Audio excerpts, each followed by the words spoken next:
Honestly, I'm surprised with the results of this because you know how Canada is. Canada is run by Justin Trudeau. You know, Canada's probably first black president, apparently, or the first one with blackface. It's a joke. So if you're watching this and you get offended, but maybe you shouldn't. Maybe you stop watching this right now. But if you want it, if you can't take a joke, I recommend you follow and you continue watching this video regardless. Okay. But the point is, I'm surprised because Canada, like I said, is very left leaning, and it's very woke. Right. A lot of people say that Canada is just a huge woke garbage country and all this other stuff.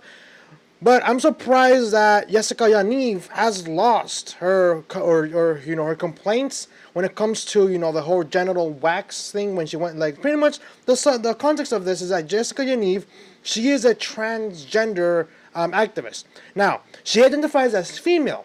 However, she still has male genitalia, meaning she still has testicles and a penis and all that stuff. I'm going to be using the biological terms in order for YouTube not too deep, not so in order for you to prevent YouTube from deranking me. But I'm pretty sure they're going to do it anyway because I'm talking about Canada, the greatest country in the world, and I'm also talking about Jessica Yaniv, who is so stunning and brave.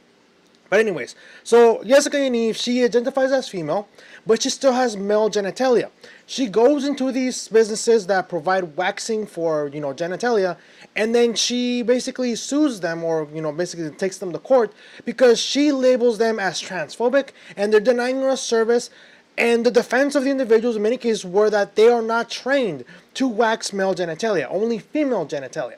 And she believes that gender identity should top all else, and therefore they should should comply, and they should therefore provide the services she is asking for. Even though many of these waxing places the employees are not trained to wax male genitalia, but that's pretty much what happened. She eventually took them to court, and now the results are in. So let's read the title from the National Post, and it reads: Trans activist Jessica Yaniv filed genital wax complaints as means of extortion rights tribunal rules. And then this is the subtitle. The ruling orders Yaniv to pay $6,000 in costs to 3 of her targets for improper conduct, including using human rights law as a weapon for extortion. Man, I have to be surprised.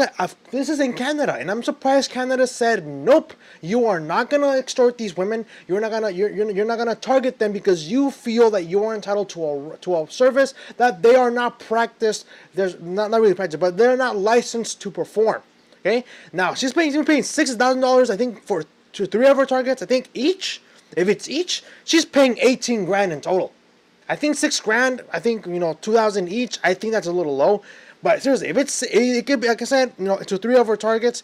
Like I said, this is not really specific. Again, maybe it's like 2,000 each for a total of 6,000, or 6,000 each for those 3 individuals, making pretty much an $18,000 payment. But let's see, what does this article have to say? Again, there's a picture of Jessica Yaniv if you're not aware of who she is. But let's go on with the article. The British Columbia Human Rights Tribunal has thoroughly dismissed the case of transgender woman Jessica Yaniv, ruling her persistent complaints that female salon workers refused to wax her scrotum were part of a campaign to both enrich herself and punish South Asian people whom she views as hostile to the rights of transgender people. So they basically believe that she only did it to enrich herself and at the same time basically harm the South Asian community in Canada? Wow, it's like you're being all racist, Jessica Yaniv. But you're so stunning and brave. But let's keep going. In effect, the tribunal found the respondents did not offer scrotum waxing to anyone, so they did not deny Yaniv a service in the first place. And that is true. They are not trained to offer scrotum waxing, therefore, she is not being denied a service for being transgender. But because the service she's asking for, they are not licensed to basically to perform, and they do not have the certification and not to mention the practice to do the job that she is requesting. So that's a good point. Again, good point. It's also preferred the respondents' evidence where whenever it conflicted with Yaniv's, which was disingenuous and self-serving. Not surprised. Yaniv targeted small businesses, manufactured the conditions for a human rights complaint, and then leveraged that complaint to pursue a financial settlement from parties who were unsophisticated and unlikely to mount a proper defense, reads the new ruling. And yes, I do believe that too. Yaniv filed most of her dozen complaints after booking appointments for Brazilian waxes with women who offer the service through Facebook. She would say she is transgender, then file a complaint when the woman said they were not willing to offer this service. The BC Human Rights Code prohibits denial of service based on a person's gender identity or expression. And okay, but as you can clearly say, again, this is one reason why I was really concerned that Yaniv would actually win. Because again, Canada, they're all for gender identity. Whether or not you believe in gender identity, that's up to you. That's not the point here. The problem is that these women, they don't practice this type of practice, right? They do not wax male genitalia. And that's what I was concerned about. Because again, some people believe that gender identity tops everything else. In this case of Jessica Yaniv, she believes that she's a woman, therefore she's considered a woman, even though she hasn't gone through any sexual changes, right? She hasn't removed her male genitalia. She hasn't gone through hormone therapy, which again she might have not. Again, I could be wrong, but the point is she has male genitalia, and yes, she believes she's a woman, therefore she's a woman. Which again, that's Canada's rules. That's what I was concerned about. But I'm glad that they look at it through the legal way and say these women offer waxing services for female genitalia, not male genitalia. Therefore, Yaniv's claims and complaints are not valid, which I'm very glad to hear. Because again, these women, I'm not saying that there's anything wrong with gender identity, just so you know. But I'm very surprised, again, I'm very surprised that these women who probably don't have much in their name when it comes to wealth, they're probably, again, they're small businesses, so they don't have the luxury of being able to afford massive lawyers, or not massive lawyers, but, pay for good lawyers and pay all these court fees, depending on if they even have court fees in Canada, considering everything is free over there. But anyways, let's keep going. In one case, Yaniv was refused service over an online message app after requesting a waxing for her male parts. So she wrote back to ask if the aesthetician or the aesthetician or whatever, I'm going with aesthetician, was comfortable working around the string of a tampon. The tribunal found she likely did this to make the woman a Sikh, I think she meant a Sikh from India, who testified she was not then aware of transgender women in general. Feel uncomfortable or awkward for your needs, own amusement, or a form of revenge. And I would understand this too. Like I said, gender identity, it's a relatively new thing, but it's a relatively leftist ideology. Many people, like the people who don't listen to politics and just want to live their day-to-day lives, like just going to work, pay bills, come back home, have dinner with their family, stuff like that, they don't know about gender identity. Like, I actually have asked my mom about this, like, Mom, do you know what gender identity? She's like, what the hell is that? And I'm thinking, oh, see what I mean? Again, don't take my example at face value. But like I said, a lot of people who don't care about politics, they just want to live. They just want to live and let live. They don't know about this stuff. And this individual, this woman, she had no idea. She had no idea of what gender identity or what transgender even was. So it kind of shows you that some people will take advantage of this, and they will literally say you're transphobic, even though you have no idea what they're talking about. But anyways, let's keep going. The ruling orders Yaniv to pay $6,000 in costs to 3 of her targets for improper conduct, including using human rights law as a weapon for extortion.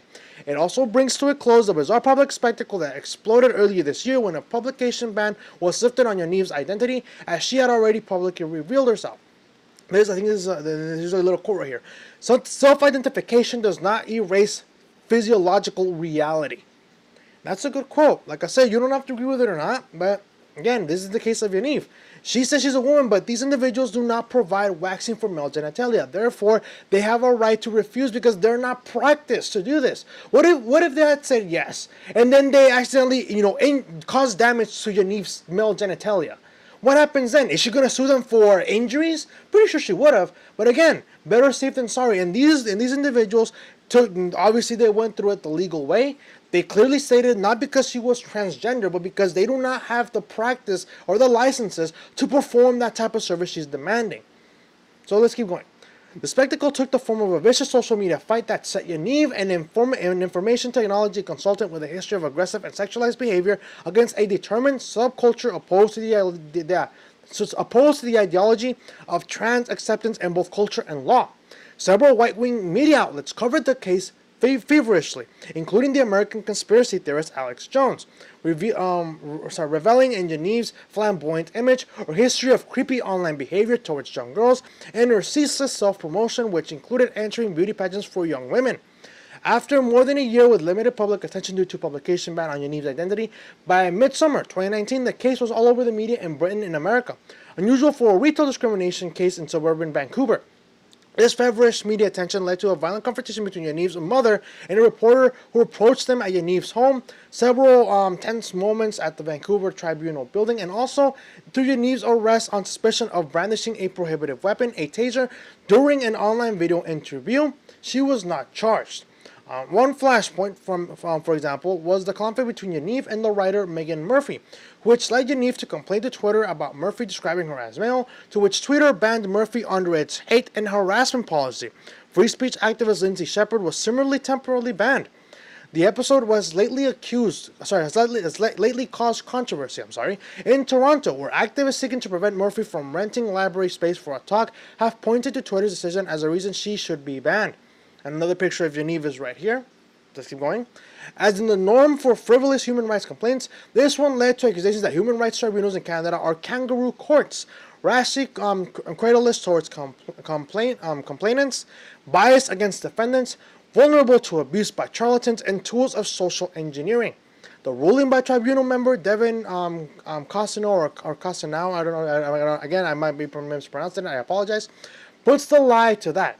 With its harsh language about Yaniv's dishonesty and her effort to weaponize the tribunal for her own enrichment, if Yaniv was able to abuse the process, she at least got what any failed litigant can expect: a steep cost order against her. It also marks the first time a case of this sort has been adjudicated in Canada. A lawyer with the Justice Center for Constitutional Freedoms, which represented some of the defendants, said a wide search across the country found nothing similar on the point of transgender discrimination in retail.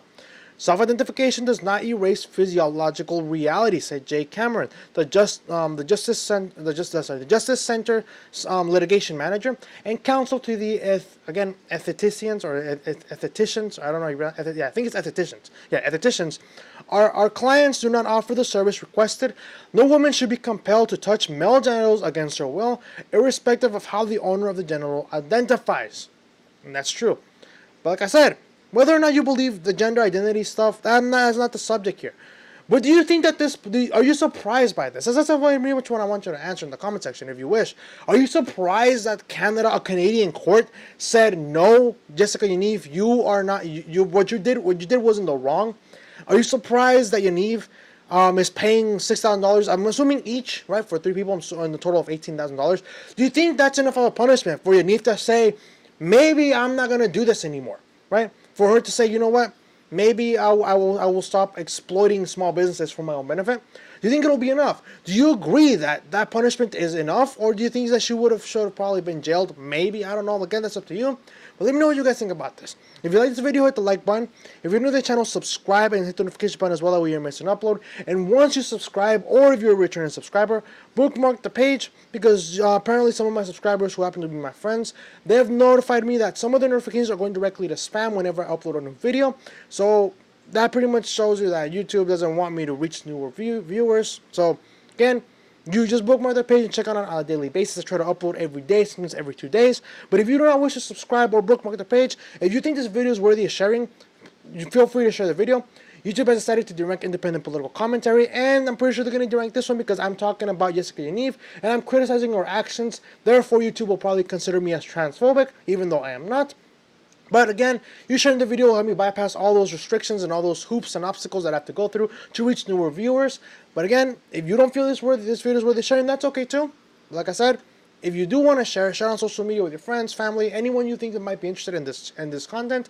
And I'll see you guys in the next segment in regards to California. Again, the good old state of California, you know, the state that's #1 in human feces in San Francisco and all this other stuff. Such a great state, so stunning and brave. And we're going to be talking about that in the next segment in regards to gas prices, because, you know, gas is so probably 19th century at best, 20th century, you know, because gasoline is only so 20th century. We need to go for electric cars and hybrid cars and all that. But again, if you guys can stick around for this segment, I'll see you guys in a bit. But if you cannot, hopefully you see the next segments on your own time. And again, like the video if you did like it, and I'll see you guys in a little bit.